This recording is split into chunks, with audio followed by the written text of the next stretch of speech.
என்னோடய weight loss டே 14 தான் பார்க்குறீங்க. சரி 2 வீக்ஸ் ஆச்சு, வெயிட் செக் பண்ணி பார்ப்போம் அப்படின்னு பார்த்தா டே 8 அன்றைக்கி என்ன வெயிட் இருந்தேனோ அதே தான் இன்றைக்கும் இருக்கேன். ஒருவேளை மிஷின் தான் தப்பாகிடுச்சோ அப்படின்னு சொல்லிட்டு என் தம்பி ஏறி நிற்க வச்சோம், அப்புறம் ரிஜோ ஏறி வைக்க வச்சேன். அவங்களுக்குலாம் கரெக்டான வெயிட் கிடது.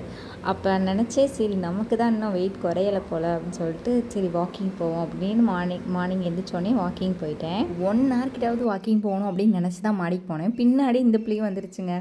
அப்புறம் என்ன பண்ணுறது, எப்படி வாக்கிங்லாம் போகிறது, கொஞ்சம் நேரம் நடந்துட்டு லெமன் மாடியில் இருந்துச்சு, அதை பறிச்சுட்டு வீட்டுக்கு வந்துட்டேன்.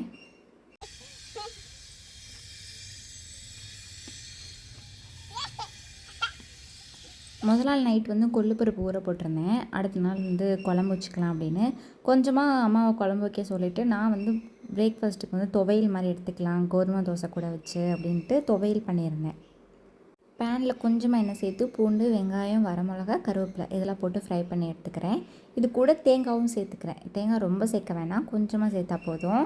இது கூட புளியும் சேர்த்துக்கிறேன். குழம்புக்கு தனியாக பயிர் வேக வச்சு வச்சுருந்தாங்க, அதில் கொஞ்சம் எடுத்துகிட்டு இது கூட போட்டு கொஞ்சம் நேரத்துக்கு மிக்ஸ் பண்ணிவிட்டு மிக்ஸி ஜாரில் போட்டு ஆறுனதுக்கப்புறம் அரைச்சி எடுத்துக்க வேண்டியதான்.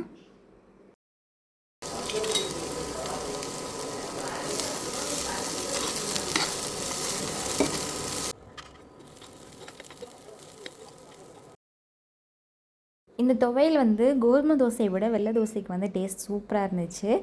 ஒரு வாய் நானும் வெள்ளை தோசையை வச்சு சாப்பிட்டு பார்த்தேன். நல்லாயிருக்குன்னு சொன்னாங்களா, சரி நம்மளும் சாப்பிட்டு பார்ப்போமே அப்படின்னு சொல்லிட்டு ஒரு வாயை சாப்பிட்டு பார்த்தேன். சூப்பராக இருந்துச்சு. கோதுமை தோசைக்குமே நல்லா தான் இருந்துச்சு, ரொம்ப மோசம்லாம் சொல்ல முடியாது, டேஸ்ட் ஓகே தான் இருந்துச்சு. துவையலாக ட்ரை பண்ணாமல் இந்த மாதிரி ட்ரை பண்ணி பாருங்கள், டேஸ்ட் நல்லா இருந்துச்சு. தோசையை ஃபஸ்ட்டு ஊற்றிக்கிட்டேன், அதுக்கு மேலே நம்ம துவையலை எடுத்து அதை ஸ்ப்ரெட் பண்ணி விட்டு கீழே வெந்ததுக்கப்புறம் திருப்பி போட்டு கோல்டன் ப்ரௌன் ஆகிற வரைக்கும் அடுத்த சைடுமே வேக வச்சு எடுத்துக்கலாம். இப்போ பண்ணது ஃபஸ்ட் டைம் தான் ட்ரை பண்ணேன். டேஸ்ட் நிஜமாவே நல்லா இருந்துச்சு. இனிமேல் நான் பண்ணாலுமே இப்படி பண்ணி சாப்பிட்லாம் அப்படின்ட்டு தான் எனக்கு தோணுது. எங்கள் வீட்டில் உள்ள எல்லாருக்குமே இது பிடிச்சிருந்துச்சு. அவங்களுக்குலாம் வெள்ளை தோசையில் ஸ்ப்ரெட் பண்ணி கொடுத்தேன், அவங்க நல்லா சாப்பிட்டாங்க. நான் கோதுமை தோசையில் ஸ்ப்ரெட் பண்ணி சாப்பிட்டுக்கிட்டேன்.